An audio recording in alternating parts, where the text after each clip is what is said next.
Thank you ma'am. Good afternoon and नमस्ते। मैं Jiten Gandhi FADA की ओर से और पूरी डीलर कम्युनिटी की ओर से आप सभी डिग्निटरीज का इस मंच पे स्वागत करता हूँ। आप अपना कीमती वक्त निकाल के यहाँ पे आए, उसके लिए मैं आपको धन्यवाद भी कहता हूँ। डीलर्स और डिपार्टमेंट एक ही सिक्के के दो पहलू हैं। हर डीलर्स की गुड मॉर्निंग परिवहन पे होती है और उसी पे शाम होती है।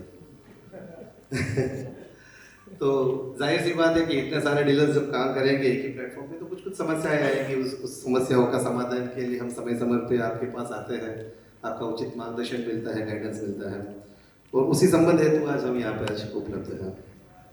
मुझे याद है 18 दिसंबर 2019 का वो दिन, जिस दिन ऐसे ही एफएडीए की एक इवेंट पे हमने रिक्वेस्ट किया था और वो काफ़ी रिक्वेस्ट डिपार्टमेंट की ओर से सुनी गई और उस पर काफ़ी समाधान भी हमें मिले, जिसके फल हम आज भी भुगत रहे, ले रहे, मजा ले रहे उस चीज़ का। हमें पेपरलेस प्रोसेस, 5 इयर्स का टीसी रिन्यूअल, 10 एप्लीकेशन का एक साथ जो कार्ड पेमेंट हो रहा था, ये सारी सुविधाएं आपने उपलब्ध कराई। इस चीज़ों के लिए मैं सारे डीलर फोरम को बोलूँगा कि एक बार जोरदार तालियों से स्वागत किया जाए, धन्यवाद किया जाए। मैं डीलर्स की ओर से कुछ बात रखना चाहूँगा। उससे पहले मैं आपको रिक्वेस्ट करूँगा मैम, हमारे डीलर फोरम को आप एड्रेस करें और कुछ ओपनिंग रिमार्क्स दें।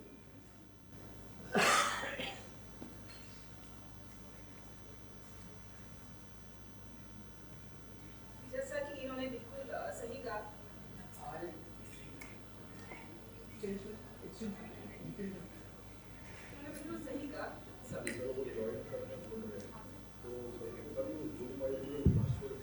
नमस्ते and good afternoon to all. जैसा कि उन्होंने बिल्कुल सही कहा, हर एक डीलर की सुबह वाहन पोर्टल से होती है और आपकी रात भी आई थिंक वाहन पोर्टल से ही होती है। सितंबर 2023 में डीलर पॉइंट रजिस्ट्रेशन स्टार्ट किया गया था।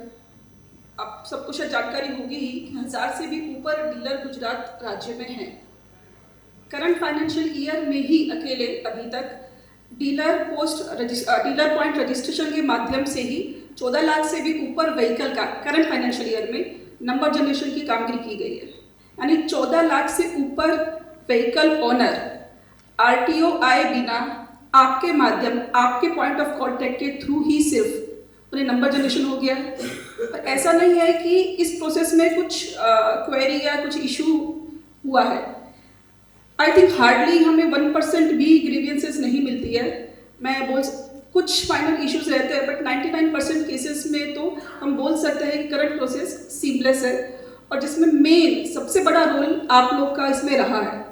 Government of Gujarat continuously policy making के थ्रू ग्रीन और सस्टेनेबल डेवलपमेंट हो सके उसके एफर्ट्स कर रही है।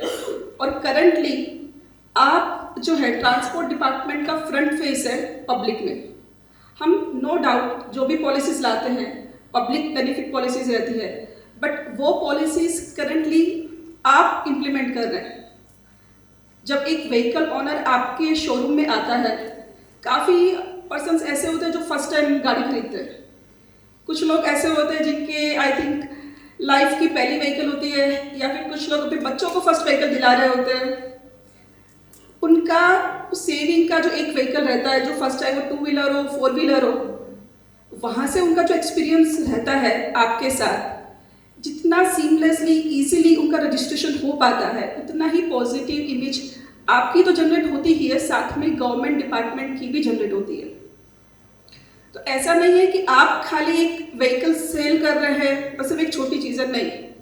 आप अपने तो रेवेन्यू जनरेट कर ही रहे हैं, साथ में आप गवर्नमेंट इकोनॉमी और सिटीजन की सेटिस्फैक्शन में भी एक बहुत बड़ा रोल प्ले कर रहे हैं।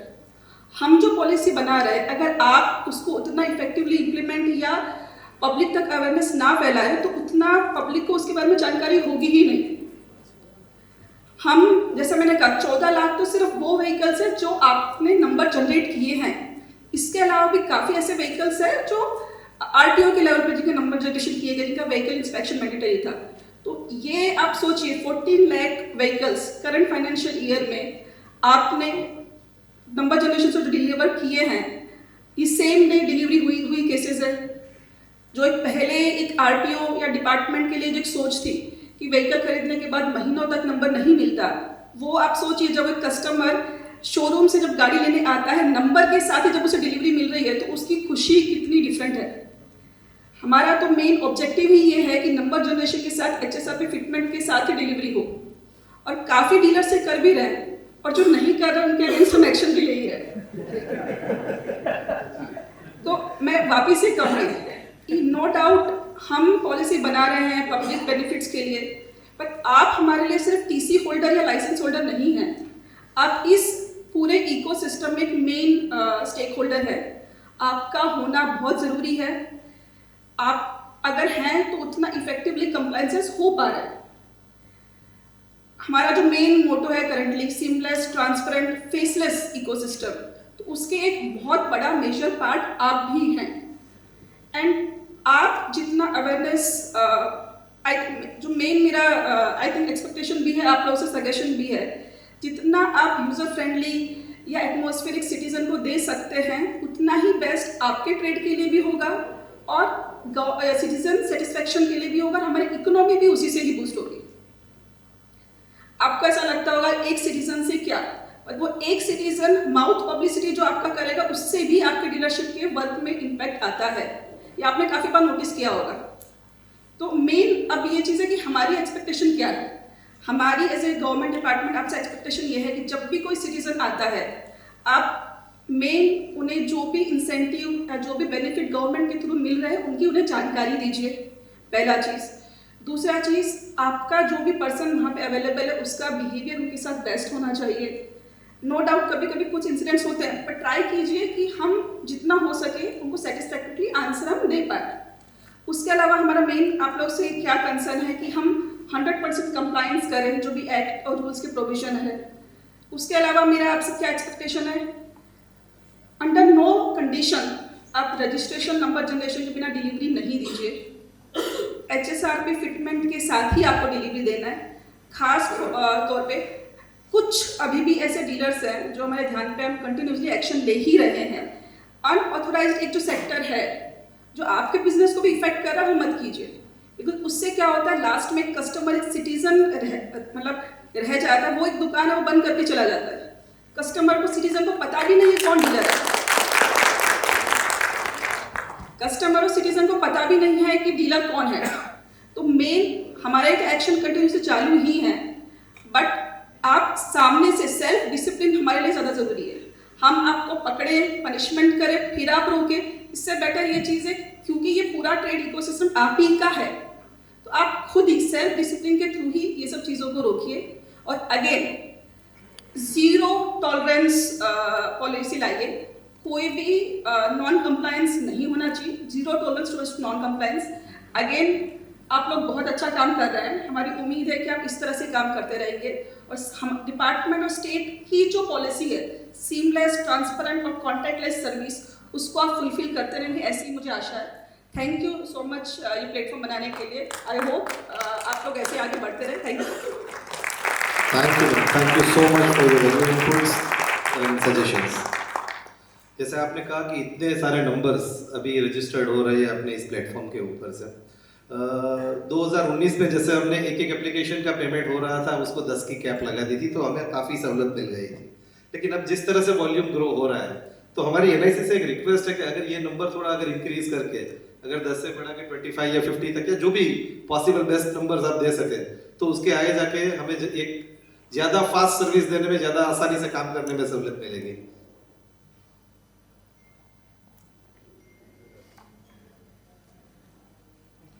हेलो, देखिए जितने भी कैपेसिटी बढ़ाना है तो ये नहीं कि ये एप्लीकेशन इंडिविजुअल के लिए चल रही है, नेशनल लेवल पे एप्लीकेशन चल रही है। इसका जो भी सर्वर है नेशनल डेटा सेंटर पे है, तो ये कैपेसिटी को बढ़ाया जा सकता है, लेकिन इसमें ये इंश्योर करना पड़ेगा कि जो टैग का पेमेंट कैप है वो डेटा एक्यूरेट हो। अगर अकाउंट नंबर या कहीं ऑनर के डिटेल में मिस्टेक होगी फिर करेक्शन में लंबा प्रोसेस लगेगा। तो यदि हम कोर्ट इसमें डायरेक्शन दे कि इस टाइप से अगर मेकर चेकर के हिसाब से कर सकते हैं तो ये कैपेसिटी कर सकते हैं, कोई बड़ी बात नहीं है। Technically it is possible. It is possible Yes. Definitely. तो सर हम एक बार हम डीलर के साथ हमारा वैसे भी एक क्लोज डोर हम प्लान करेंगे जिसमें छोटी छोटी कई बातें होगी हाँ। जिसका हम समाधान ढूंढेंगे। तो हम आशा रखते हैं कि इसमें हम डीलर के साथ एक बार मिलके इसका सॉल्यूशन निकालें ताकि आगे जाके काम करने में आसानी रहे। इसके साथ ही जुड़ा एक और सवाल था मैम सर मेरा, जैसे अभी क्या है कि गवर्नमेंट भी काफी ये अवेयरनेस फैला रही है, फाइनेंशियल फ्रॉड्स वगैरह बहुत हो रहे हैं। डीलर की एक लिमिटेशन ये है कि वो ज्यादा मल्टीपल अपना करंट अकाउंट रख नहीं सकता टेक्निकली, पर अपने को जिसमें उसकी सबसे ज्यादा राशि जमा है उसी करंट अकाउंट के credentials, ID, password, OTP staff को शेयर करने पड़ते हैं ये पेमेंट के लिए। तो अगर कोई ई वॉलेट जैसा प्रावधान बनाया जाए तो इसके ये बेनिफिट होगा कि वो ई वॉलेट हम रिफिल करते हैं और उसी से पेमेंट का भुगतान होगा। तो डीलरों का ये क्रेडेंशियल शेयर करने वाला एक जो थ्रेट है वो निकल जाएगा हमसे। इसके लिए अगर कुछ हो सके तो सर। नहीं तो इसमें मैं बताना चाहूँगा कि जो भी ट्रांसपोर्ट पोर्टल का जो गेटवे है वो एसबीआई का ई पेमेंट है, राइट सर। तो उन्हीं के थ्रू ये सब वॉलेट को क्रिएट किया जा सकता है राइट। और वो T+1 में पैसा ट्रेजरी में जमा कराते हैं, इस जी, तरह से कर जी, सकते जी। हैं। तो लॉस ऑफ इंटरेस्ट भी नहीं होगा गवर्नमेंट को, ओके। लेकिन इसके लिए जो मैकेनिज्म ऐसे भी है वो कोर्ट हमें जैसा डायरेक्शन देगा तो हम उसके हिसाब से कर देंगे। अच्छा। लेकिन इसमें एसबीआई को भी पार्टनर बनना पड़ेगा कि मॉडर्निटी कैसे रहेगा और डिले पेमेंट में नहीं हो, ये क्या होगा, टर्म्स एंड कंडीशन के साथ ये हम इम्प्लीमेंट कर सकते हैं। हाँ सर, ये डिपार्टमेंट की अथॉरिटी की विलिंगनेस से ही होगा सर, अगर उस पर कुछ हो सकता है। जी नहीं, श्योरली आप रिकमेंड कीजिए, हम इस पर स्टडी करके Sure. पॉजिटिवली आगे बढ़ेंगे। Sure, fine, thank you so much.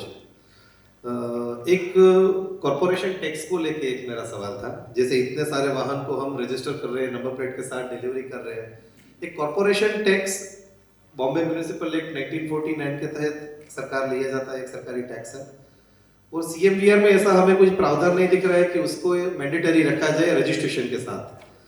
तो अभी सिचुएशन ये है, जैसे मैं अपनी डीलरशिप की बात करूं तो वो रिमोट लोकेशन पे है जहाँ पे कॉर्पोरेशन ऑनलाइन टैक्स भी नहीं एक्सेप्ट करती है, तो सारी मैन्युअल प्रोसेस से हम काम करते हैं, एक एक गाड़ियों का टैक्स मैन्युअली बना जाता है। तो ऐसे में अगर इसको रजिस्ट्रेशन के पहले जो मैंडेटरी किया है हम करेंगे, लेकिन उसको रजिस्ट्रेशन के बाद अगर अपलोड करने की सुविधा अगर हो जाए या ऐसा कुछ प्रावधान हो जिसके हमारा रजिस्ट्रेशन रुके नहीं, क्योंकि ये कॉर्पोरेशन टैक्स की हमारे पर जिम्मेदारी बढ़ गई है, तो उसमें अगर कोई इसमें मैं आपका ध्यान देना चाहता हूँ कि आप एक प्रोसेस कर रहे हैं, कुछ गाड़ी खरीद रहे हैं, उसके लिए गवर्नमेंट ने कुछ टैक्सेस ऑलरेडी डाले हुए हैं। तो प्रोसेस, कोई भी टैक्सेस होती है, फीस होती है, प्रोसेस करने से पहले लिए जाती है, ना कि प्रोसेस करने के बाद। So this is the main concept आपका गवर्नमेंट का ऐसा कि ease of doing business, ease of servicing तो है ही है, बट इसके साथ साथ गवर्नमेंट का टैक्स कलेक्शन भी एक मेन रेवेन्यू का सोर्स है। तो हम उसको ध्यान में रखते ही ऐसा प्रोविजन किया है। आपका सजेशन अच्छा है, बट सम टेक्निकलिटीज हम उस पर देखेंगे और फिर बाद में इम्प्लीमेंट भी कर सकते हैं। बट पहले कंसर्न है कि टैक्स को कैसे हम लोग इवेजन होने से बचाएं। सर हम अग्री, आपकी बात सही है, हम ऐसा नहीं बोल रहे कि हम रजिस्ट्रेशन की रिसिप्ट नहीं अपलोड करेंगे, वो करें, लेकिन रजिस्ट्रेशन प्रोसेस एक बार शुरू हो जाए आगे तो टैक्स रिसिप्ट वाला समय हमारा बच जाए। इसमें मेरा ऐसा है कि हम एसोसिएशन के साथ म्यूनसिपल जो डिपार्टमेंट जो म्यूनसिपैलिटीज हैं सबके साथ एक मीटिंग कंडक्ट कर सकते हैं, Okay. ताकि ऑनलाइन पेमेंट का एक मोड हो, ताकि आपको जो मैन्युअली भी जो फिजिकली जाके पेमेंट करना पड़ रहा है जिसका एक सोल्यूशन आ सके। Right. तो आई थिंक इसके बाद में अगर फेडरेशन रेडी हो तो हम मीटिंग कंडक्ट कर सकते हैं ताकि इसका फ्यूचर में सोल्यूशन आ सके। Right, yes yes. इसमें एग्जांपल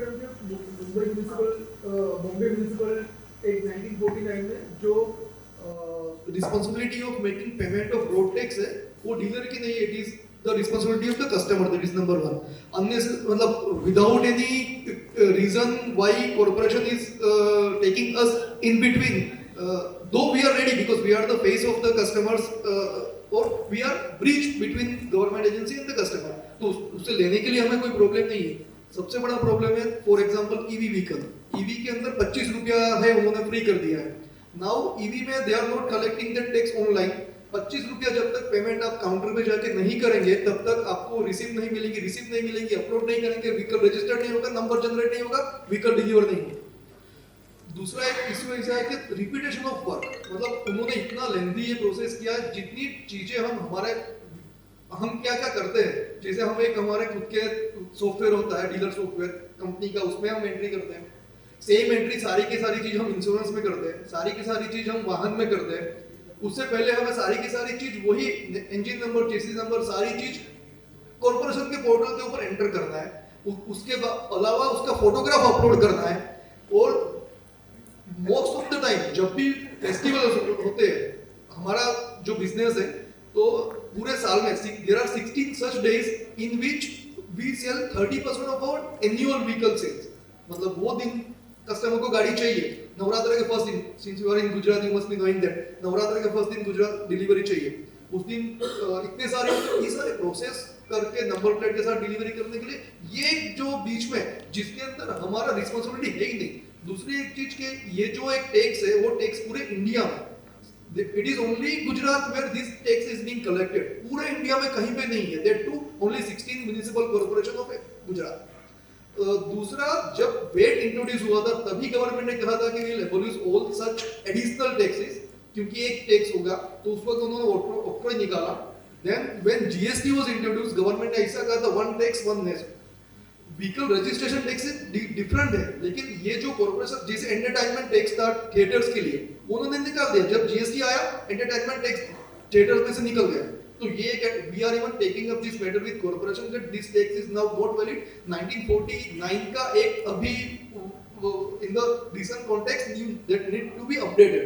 तो सर मेरा इतना ही रिक्वेस्ट है कि जो even in motor vehicle act, क्योंकि ये सिर्फ गुजरात में है तो मोटर व्हीकल एक्ट में या सीएमवीआर में ये है ही नहीं इसका प्रोविजन, उसके बावजूद भी हमें मैंडेटरी करना पड़ रहा है। उसके ऊपर प्लीज कुछ हम चाहते हैं कि कुछ डिस्कशन या कुछ हो। नहीं, जैसा मैंने कहा, अब म्युनिसिपैलिटी टैक्स क्योंकि एक अलग डिपार्टमेंट है तो हम ट्रांसपोर्ट डिपार्टमेंट सोलली उसके ऊपर एक आंसर आपको नहीं दे पाएंगे। बट हाँ, इसके बाद हम मीटिंग कंडक्ट कर सकते हैं म्युनिसिपैलिटी डिपार्टमेंट के साथ एक प्रॉपर एक सोल्यूशन आ सके।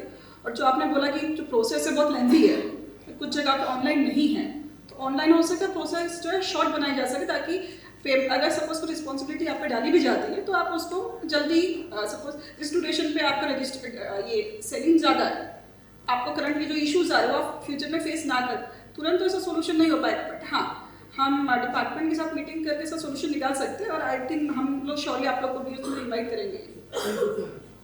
मैं इसमें मैडम की बात में बात ऐड करना चाहूँगा। ट्रांसपोर्टेशन पोर्टल पे डेटा अवेलेबल है व्हीकल का, तो जो कॉर्पोरेशन का वेबसाइट है उनकी टेक्निकल टीम के साथ और ट्रांसपोर्टेशन के गाइडेंस के अंडर में मिल सकता है और जो भी डेटा शेयर करना है तो ऑनलाइन शेयर किया जा सकता है। तो ये इस तरह से ऑटोमेशन यस है, क्योंकि ये नॉमिनल अमाउंट है, टोकन मनी है, लेकिन ये मैंडेट है तो इसलिए हाँ जितना भी व्हीकल रजिस्टर्ड हुआ है हमारा डीलरशिप कोड है उसका टोटल पेमेंट हम कर देंगे। Even we are ready to give the advance amount deposit, और उनकी भी टाइमली पेमेंट होने से रेवेन्यू भी बढ़ेगा कॉर्पोरेशन। अच्छा सजेशन है, गुड।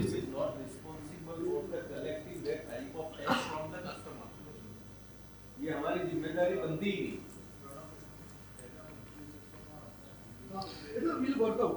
फाइन। आपका जो डेटा है तब वो म्युनिसिपल कॉर्पोरेशन शेयर कर ले और municipal corporation directly collect from the customer, उसमें डीलर कहाँ बीच में आ रहा है? Right, thank you. हम एक बार इसके लिए टैक्स कलेक्टर ना આપણે એના ઉપર ડિસ્કશન એના करेंगे। फाइन, एक पर्सनल हम डिस्कशन में राउंड टेबल में डिस्कशन में इसको हम रिजॉल्व करेंगे, क्योंकि वो थोड़ी लंबी चर्चा हो जाएगी इस सब्जेक्ट पे। हमारे 4 व्हीलर डीलर भाइयों के लिए एक समस्या है कि इंटरस्टेट गाड़ियां बहुत आती है, बॉर्डर लाइन में तो सबसे ज्यादा आती है। इसमें दो चीजें हैं, एक तो डीलर को भी अननेसेसरी कंपटीशन को सामना करना पड़ता है और डायरेक्टली गवर्नमेंट, गुजरात गवर्नमेंट को रेवेन्यू लॉस भी हो रहा है जीएसटी का। तो इसमें अगर कोई बाहर से इंटरस्टेट गाड़ियां आती है तो कोई अतिरिक्त टैक्स आपको देना पड़े या ऐसा कुछ प्रावधान जिससे ये चीजें रुके। ये एक्चुअली अननेसेसरी डीलरों की प्रॉफिटेबिलिटी पे डायरेक्ट इम्पैक्ट करता है, तो इसमें कुछ हो सके तो ऐसा। गुजरात स्टेट का जो टैक्स का बेसिक प्रिंसिपल है वो ये है कि व्हीकल विच इज यूज्ड और kept for use in the state. हम जो मोटर व्हीकल टैक्स लेते हैं, अगर हम जनरली बोले तो एलएमई में 6% हम कॉस्ट ऑफ व्हीकल पे टैक्स लेते हैं। उसका बेसिक प्रिंसिपल है यूज और kept for use in the state. अब आप हमें जो बोल रहे हो वो ये है कि हम सोर्स ऑफ परचेज के ऊपर टैक्स लगाएं, तो वो करंट जो हमारा एक्ट का प्रोविजन उससे कोरिलेट नहीं करता है। और जैसा मैंने बोला, जैसे म्युनिसिपैलिटी वाला जो एक फैक्टर है वो एक दूसरा डिपार्टमेंट है। आप जो चीज़ कह रहे हैं जीएसटी वगैरह, नो डाउट पहले कुछ अलग अलग प्रोविजंस थे, आउटसाइड स्टेट से ये एक एक्स्ट्रा टैक्स लगता था, बट उसके लिए एक दूसरा डिपार्टमेंट भी हमें यहाँ पे चाहिए था डिस्कशन के लिए। तो करंटली स्टेट का जो टैक्स एक्ट है उसमें ये चीज़ पॉसिबल नहीं है, सॉरी। ओके इस पे मैं कुछ कहना चाहूंगा। एक्चुअली आपका धन्यवाद देना चाहता हूँ कि आपने गवर्नमेंट में कैसे रेवेन्यू बढ़ाया जा सकता है उसका एक ऑप्शन दे दिया। नहीं, गवर्नमेंट की रेवेन्यू बढ़ी, ये हमारा भी मोटिव है ना साथ में। नहीं, अपने स्टेट गवर्नमेंट को काफी रेवेन्यू मिलती है। सही बात है, लेकिन इसके पीछे जो भी कस्टमर है या तो ओनर जो नई गाड़ी खरीदना चाहता है वो बाहर क्यों जाता है, उसके ओनली सिंगल रीजन नहीं होता कि उसको प्राइस का कुछ इश्यू है कि ज्यादा है यहाँ पे, उसको एक ये भी होता है कि अवेलेबिलिटी ऑफ मॉडल्स जो उसके नजदीक पे ना मिले, या तो कुछ बार क्या होता है कि उसको फास्ट डिलीवरी चाहिए होता है। ऐसा कुछ रीजंस होते हैं, not only the price. Sir only discount is the main issue यहाँ पे। मेरे को लगता है कि 4-व्हीलर डीलर सारे इतने अवेयर है और कैपेबल है कि इनफ इन्वेंटरी और स्टॉक रखते हैं, अपने डीलर को कोई जाने नहीं देना चाहता। डिस्काउंट का इशू अभी सॉल्व हो जाएगा और होमोलोगेशन का जो इम्प्लीमेंट हुआ है उससे, होमोलोगेशन प्राइस का जो हमने इम्प्लीमेंट किया है वो डिस्काउंट वाला जो है वो चीज़ आई थिंक उसमें सॉल्व हो जाएगा। और काफ़ी जो 4-व्हीलर डीलर्स हैं उनको ये पता भी होगा, इससे काफ़ी बेनिफिट भी हुआ होगा। होमोलोकेशन में मतलब वो प्राइस बाय डिफॉल्ट फिक्स रहती है, बाय डिफॉल्ट मैन्युफैक्चरर ने जो आपको प्राइस पे दिया है, अगर कोई इससे भी ज़्यादा डिस्काउंट पे जाना चाहेगा तो भी टैक्स तो उनको पे करना ही है। तो वो एक काफ़ी जो डीलर्स है आई थिंक 4-व्हीलर के उन्होंने ऑब्जर्व भी किया होगा, तो इससे काफ़ी बेनिफिट हुआ ही है। और स्ट्रिक्टली 21 से तो 100% वो इम्प्लीमेंट हो ही रहा है। सभी डीलर्स को आई थिंक मैं वापस ध्यान पे लाना चाहूँगी कि जिन जिन का रजिस्ट्रेशन पेंडिंग है, सपोज CNA की वजह से जो भी इश्यूज हैं, अगर प्राइस सेम है, इशू नहीं है, बट जिसमें 0 प्राइस डाला हुआ है वो चीज़ या तो आप अपडेट करवा दीजिए या फिर वो 20 तारीख के बाद रजिस्ट्रेशन होने में या नंबर जनरेशन में इशू करेगा। ये आप सभी के डीलर जब आप लॉगिन करते हैं पॉपअप मैसेज पिछले 20-25 दिन से आ ही रहा है। अगर जानकारी नहीं है तो मैं फिर से ध्यान दिलाना चाहूँगी, बट डिस्काउंट वाला इससे आई थिंक सॉल्व हो चुका होगा। Fine, thank you. एक और भी छोटी सी समस्या है जिसका वैसे मेरे को तो कोई समाधान नहीं दिख रहा था, लेकिन फिर भी आपके पास शायद कोई रास्ता हो। हमारे जैसे गाड़ी रजिस्टर्ड होती है और फेस्टिवल टाइम पे ज़्यादा लोड रहता है, तो डिलीवरी नंबर प्लेट आने के बाद जब होती है तो 2 से 3 दिन कई बार इन्वेंटरी पड़ी रहती है अपने पास, डीलर के पास। रेयर केसेस होते हैं, लेकिन कई बार ऐसा होता है कि वो इन्वेंटरी जब बिलिंग होने के बाद वो गाड़ी स्टॉक यार्ड में या तो डैमेज हो गई या उसका कुछ टेक्निकल इशू आ गया। अब कंपनी वारंटी भी करना चाहती है कि कस्टमर को अच्छी गाड़ी दे, प्रॉपर सर्विस दे, लेकिन वो रजिस्टर्ड गाड़ी में हम ना इंजन नंबर चेंज कर सकते हैं ना कुछ कर सकते हैं। तो ऐसे में कोई और प्रावधान या कोई व्यवस्था की, क्योंकि ये है रेयर इशू, जेन्युइनली ज्यादा नहीं बनता, लेकिन बनता है तो फेस्टिवल टाइम में ज्यादा बनता है। और रजिस्टर्ड हो चुकी तो इसका सॉल्यूशन क्या फिर? देखिए, गाड़ी एक बार अगर रजिस्टर हो चुकी है, हमारे पास जो इश्यूज आए हैं मैं वो इश्यूज बताती हूँ। जनरली हमारे पास 1-2 जो कंसर्न्स आए वो ये आए हैं कि वो व्हीकल वो सेकंड पर्सन के नाम पे रजिस्ट्रेशन कराना चाहते हैं। ओके, रजिस्ट्रेशन एक बार एक पर्सन के नाम पे हो चुका है, उसके बाद हम उसको एडिट नहीं कर सकते। राइट, आपको दूसरे पर्सन को अगर बेचना तो आपको ट्रांसफर करना पड़ेगा। राइट, हमारे पास जो कंसर्न आता है वो ये आता है कि हमने रजिस्ट्रेशन किया था, XYZ जो भी रीजन है, डैमेज हो गया जो भी, अब ये कस्टमर नहीं, हम ये कस्टमर के नाम पे करना चाहते हैं, राइट। तो वो रीजन से नहीं हो पाएगा, वो आपको ट्रांसफर ही करना पड़ेगा। अगर व्हीकल में डैमेज है या जो मैन्युफैक्चरर व्हीकल रिवर्ट ले रहा है, वापस ले रहा है, तब प्रोविजंस है। पर वो मैन्युफैक्चरर का फिर डॉक्यूमेंटेशन हमें चाहिए होगा कि गाड़ी को वापस लेके दूसरा व्हीकल रिप्लेस करके दे रहे हैं। पर जो करंटली हो रहा है वो ये है कि हमें ऐसा कहा जाता है कि हमें ओनरशिप चेंज करके दीजिए। इसमें ओनरशिप चेंज ना हो, आदमी का नाम एडमिन से करेक्शन कीजिए, तो वो सॉरी पॉसिबल वो तो सेकंड ओनर ही हो जाएगा। सेकंड ओनर होगा। हाँ। मेजर जो हमारे पास रिक्वेस्ट आया वो यही आया है कि पहला आदमी था, अब वो गाड़ी नहीं लेना चाहता है, अब दूसरे आदमी के नाम पे आप एडिट करके दीजिए। तो एक बार अगर रजिस्ट्रेशन हो चुका है तो सॉरी वो पॉसिबल नहीं है। दूसरा चीज़, आप ऑनर्स हैं, एक कुछ चीज़ें आपको नहीं भी पता होंगी। एंट्री, वेरीफाई, अप्रूवल 3 स्टेजेस रहते हैं। एंट्री के टाइम पे आई अंडरस्टैंड कि कभी कभी वर्क ज़्यादा होता है तो गलती हो सकती है, और सेम फिर वेरीफाई लेवल आता है, उसके बाद आप पेमेंट करते हैं, और पेमेंट के बाद भी अप्रूवल लेवल आता है। तो मेरा एक सजेशन और रिक्वेस्ट भी है कि आप तीनों लेवल पे अलग अलग अपना मैन पावर रखिए ताकि वो वेरीफाई करे। अभी क्या हो रहा है कि काफ़ी लोगों में same person entry, verify, approval कर रहा है, तो जो एंट्री से गलती हो रही है वही वेरीफाई कर रहा है, वही अप्रूवल कर रहा है।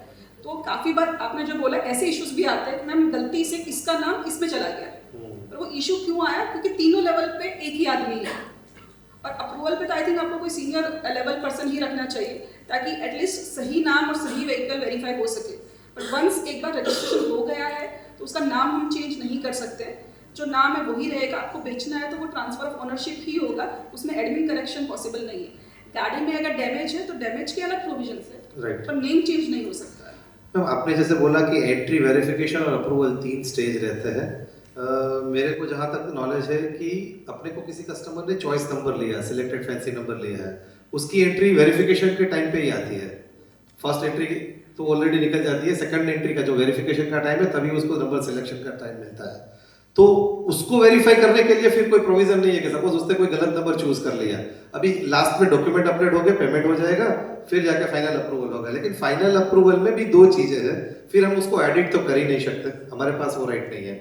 दूसरी चीज, उसमें जो फैंसी नंबर चूज किया है वहां पे खाली न्यू नंबर लिखा आता है, नंबर नहीं दिखता है। अगर मान लो वेरीफाई अप्रूवल जो देता है उसको पता लगे कि इसने 1 2 3 4 लिया है, अगर इसकी जगह किसी ने 7 8 9 0 लगा दिया तो वो फिर करे क्या, क्योंकि वहां तो खाली नंबर दिखता ही नहीं है, खाली न्यू सिलेक्शन नहीं, ये हम करवा सकते हैं, मेरे हिसाब से होना ही चाहिए और शायद होगा भी, पर अगर नहीं है तो अप्रूवल के टाइम पे नंबर डिस्प्ले होना ही चाहिए, ये हम करवा सकते हैं। ओके फाइन, लेकिन फिर भी उसको एडिट करने का तो कोई राइट्स नहीं है, खाली हमें दिखेगा फिर जाके। नहीं, अगर आपने अप्रूवल नहीं दिया है तब पॉसिबल है, वंस एक बार आपने अप्रूवल क्लिक कर दिया तो नंबर में असाइन हो गया, फिर नहीं हो सकता। ओके, मैं इसमें थोड़ा ऐड करना चाहूँगा। इस टाइम अलॉट करने से पहले ही जो कस्टमर है उसको एक एसएमएस भेज सकते हैं, राइट, लिंक भी भेज सकते हैं कि ये नंबर मिल रहा है, वो कंफर्म करे, वो लिंक से वो क्लिक करे तो वो अपने आप राइट ऑटोमेटिक। Okay fine. वो थोड़ा है लेंथी वैसे, इतने सारे वॉल्यूम्स पे काम करते हैं और कई बार तो हमारे इंडिविजुअल परचेजर को करना है। मैं समझ गया सर, चला जाए लिंक के पास चला जाए, लिंक में वो देख ले, वेरीफाई करके ओके कर दे तो डेटाबेस में आ जाता है। राइट, मैं समझ गया सर, लेकिन कई बार ऐसा होता है कि इतने वॉल्यूम्स को कैटर करने के लिए हमें तो ओवरनाइट काम करना है। अब रात को थोड़ी कस्टमर को बोल पाएंगे कि आप ये करो सिलेक्शन। अप्रूवल के टाइम पे डिस्प्ले होना चाहिए, नहीं हो रहा है तो हम करवा देंगे। राइट, चलो thank you sir, thank you so much. मेरे पास डीलर्स के 3-4 सवाल थे, तो मैं रिक्वेस्ट करूंगा कि वही आपके सामने अपनी बात रखें। सलीम भाई, मैं रिक्वेस्ट करूंगा, इस्लाम भाई सॉरी, मैं आपको रिक्वेस्ट करूंगा आप अपनी बात रखें यहाँ पे।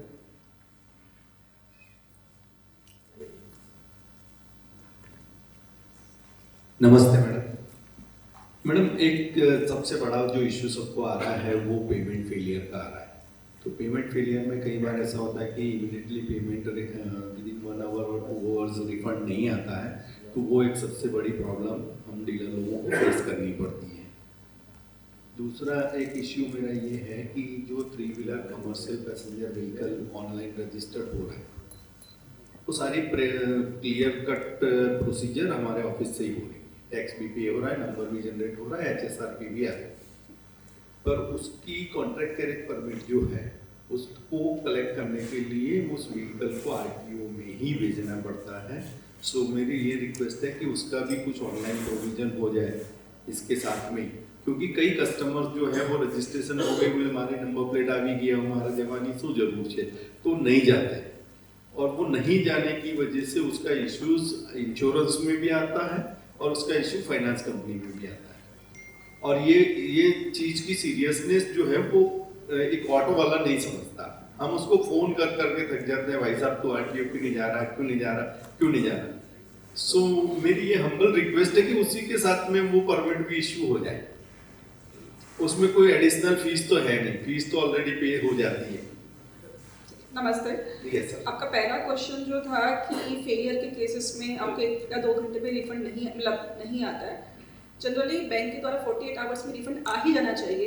इन केस नहीं आता है, फेलियर का केसेस की मैं बात करी, सक्सेस केसेस में नहीं। कभी कभी ऐसा होता है कि पेंडिंग बताता है और आपका स्टाफ उसको कैंसिल करके दोबारा पेमेंट कर देता है, तो पेंडिंग जो है बैकएंड से सक्सेस हो जाता है और सेकंड टाइम भी आपने पेमेंट कर दिया है। तो अगर फेल हुआ है और आपको 48 आवर्स में रिफंड नहीं आ रहा है तो COTIT करके एक ईमेल ID है जो आपके मैक्सिमम मैन पावर को पता है, आप उसमें ईमेल भेजिए, हम बैक उसमें थोड़ा टाइम लगता है पर हम बैंक से बात करके उसको रिफंड करवाते हैं। तो वो एक आप कीजिए। दूसरा आपका जो क्वेश्चन था 3 व्हीलर का, ट्रांसपोर्ट व्हीकल्स जो हैं उन सभी में यही गवर्नमेंट से इंस्ट्रक्शंस है। उसका रीज़न ऐसा है कि व्हीकल का उसमें इंस्पेक्शन किया जाता है और इंस्पेक्शन में आपको ऐसा लगेगा क्या नया देख रहे हैं। फॉर एग्जाम्पल अगर 3 व्हीलर है तो रेडियम होना चाहिए, उसके अलावा अगर 3 व्हीलर तो फैन मीटर, अगर अहमदाबाद है हमें तो फैन मीटर मैंडेटरी है। अगर दूसरा कोई व्हीकल, तो हर एक व्हीकल के लिए कुछ ना कुछ चेक्स होते हैं जो चेक किए जाते हैं, उसके बाद फिर जो है उन्हें परमिट इशू की जाती है। परमिट इशू करने का मतलब ये हुआ कि ये व्हीकल ऑन रोड चलने के लिए 100% फिट है। फिट तो है ही, बट बाकी जो पैरामीटर्स है, जो दूसरी अदर एसेसरीज है या अदर सेफ्टी के जो प्रोटोकॉल्स है वो भी फुलफिल हो गए तब हम परमिट देते हैं। तो अब इसमें इशू ये चीज़ है क्योंकि ऑलरेडी ये प्रोविजन एक्ट के साथ भी कंप्लाई कर रहा है जो करंटली है, गवर्नमेंट से भी अप्रूवल लिया गया इसी हिसाब से, तो उसको डायरेक्टली चेंज करना पॉसिबल नहीं है। प्लस ये रिस्पॉन्सिबिलिटी भी डीलर पे डालना कि ये सारी चीज़ें कंप्लाई हो, आई थिंक वो भी थोड़ा डिफिकल्ट हो जाता है। पर आप सजेस्ट कर सकते हैं, हम गवर्नमेंट के ध्यान पर रखें कि अगर सब कुछ ओके रहा तो हो सकता है, बट ये फिर अगेन ये क्वेश्चन आता है कि ये रिस्पॉन्सिबिलिटी फिर डीलर पे आती है। Thank you very much madam. But देखिए जैसे डीम्ड आरटीओ आपने इशू किया जब गवर्नमेंट ने कि डीलर्स को ही डीम्ड आरटीओ बना दिया जाए और बाकी सारे व्हीकल हम इंस्पेक्शन कर ही रहे हैं। Fare meter compulsory in entire pan Gujarat हो गया है, तो फेयर मीटर की इनवॉइस और बाकी पर सर्टिफिकेशन के बना वो रजिस्ट्रेशन भी नहीं होती, तो वो अपलोड डॉक्यूमेंटेशन में आ ही जाती है। तो ये छोटी सी बात है। बाकी रेडियम्स और वगैरह जो बाकी सेफ्टी प्रिकॉशंस हैं वो सारे OEM की साइड से रेडी होके आते हैं एज ऑन डेट सारे व्हीकल्स में। तो मेरे ख्याल से इस पे आप थोड़ा सा गौर करें। नहीं फॉर श्योर, पर एक बार मेरा सजेशन है, एक बार इंटरनली आपके फेडरेशन में बात कर लीजिए। Right, आप right. लोग के इंटरनल क्या डिस्कशन होता है, बिकॉज जैसा अभी इन्होंने कहा म्युनिसिपैलिटी टैक्स हमारी रिस्पॉन्सिबिलिटी नहीं है। आप मे बी 20% और 30% डीलर्स रेडी है, प्रोबेबिलिटी फिर कल को इफ अगर इसमें कोई एक्शन होता है, सपोज करो कहीं से कंप्लाई नहीं हो पाया, तो फिर अगेन ये क्वेश्चन आएगा कि ये तो हमारी रिस्पॉन्सिबिलिटी ही नहीं है। तो पहले एक बार मेरा सजेशन ऐसा है, आप डिस्कस कीजिए, आप रिकमेंड कीजिए, जो भी रिकमेंडेशन होगा अगर डीलर्स 100% रेडी हैं तो उस पर आगे थॉट दिया जा सकता है। थोड़ा शॉर्ट में क्योंकि we are running short of Yes, sure, yeah. Request to just keep the एक लास्ट क्वेश्चन है सर मेरे दो और भी क्वेश्चन है दो लोगों के, मैं जस्ट ऑफलाइन यस यस हम अब एक क्लोज डोर मीटिंग वैसे भी हम करेंगे जिसमें हम अपनी डिटेल में डिस्कशन करेंगे। जैसा मैम ने कोई बोला भी क्वेश्चन के लिए commissioner of transport office Gandhinagar में हम अवेलेबल ही रहते हैं, आप जब चाहे डिस्कशन के लिए आ सकते हैं। मोस्ट वेलकम है। Thank you so much. जैसे मैम ने बोला कि अगर SBI से हमारा कुछ मतलब पेंडिंग पेमेंट है, रिफंड नहीं आ रहा है, वो उसको सॉल्यूशन साथ में बैठ के करते हैं, तो हम जब भी मिलते हैं तो ऐसा भी करें जो कई सारे डीलरों के पुराने पैसे फंसे हैं उसकी भी एक समरी लेके जाए, तो एक सिंगल स्टॉप पे वो सारी बातें एक साथ रिजॉल्व हो जाए। मैं जीतू भाई को रिक्वेस्ट करूंगा कि अपनी बात रखें। जीतू भाई, कौशिक भाई सर आप अपनी बात रखें। Good afternoon. इस फेस्टिवल सीजन में हमने एक बात फेस किया है कि सीजन जो सीरीज है वो एग्जॉस्ट हो जाती थी और 2-4 दिन के लिए वो सीरीज नेक्स्ट अवेलेबल नहीं रहती थी, तो HSRP का वो प्रॉब्लम होता था, तो हम लोग कस्टमर को इमीडिएट डिलीवरी नहीं दे पा रहे थे। तो सीरीज सिमलेसली अवेलेबल हो ऐसा कुछ प्रावधान करें तो अच्छा है। ऐसा होना नहीं चाहिए, आप जो कह रहे हैं अगर हुआ है तो फॉर श्योर हम चेक करेंगे और सभी RTO ARTOs को क्लियर इंस्ट्रक्शंस दिया ही जाएगा। तो ऑलरेडी इसके प्रोटोकॉल्स अवेलेबल हैं कि कब सीरीज ओपन करनी है, बट मे भी हो सकता है कि जितना एक्सपेक्टेड था उससे जल्दी सीरीज एग्जॉस्ट हो गई हो, और ऑक्शन का एक टाइमलाइन ड्यूरेशन है कि इतने के ड्यूरेशन पे आपको ये चीज़ करनी है। प्रोबेबिलिटी हो सकता है उस वजह से नहीं हो पाया, बट अगर ऐसा हुआ है तो श्योरली हम इंस्ट्रक्शंस देंगे, इसका सोल्यूशन आना चाहिए। Thank you. Last question Jitu भाई, वैसे टाइम्स अप हो गया। जीतू भाई को कोई क्वेश्चन था? जीतू भाई नहीं, ओके फाइन। तो वैसे भी टाइम्स अप हो गया, हमारी छोटी छोटी कई बातें होगी। डिपार्टमेंट की ओर से हमें ये एश्योरेंस भी मिला है कि हम एक बार क्लोज डोर मीटिंग कर लें, और जो छोटी छोटी चीजें हैं डिपार्टमेंट अभी भी बोला है मैडम ने कि आप डिपार्टमेंट कभी आइए और एक साथ बैठ के वो सारी चीजें रिजॉल्व कर लेंगे। Thank you so much for coming here on our invitation. Thanks.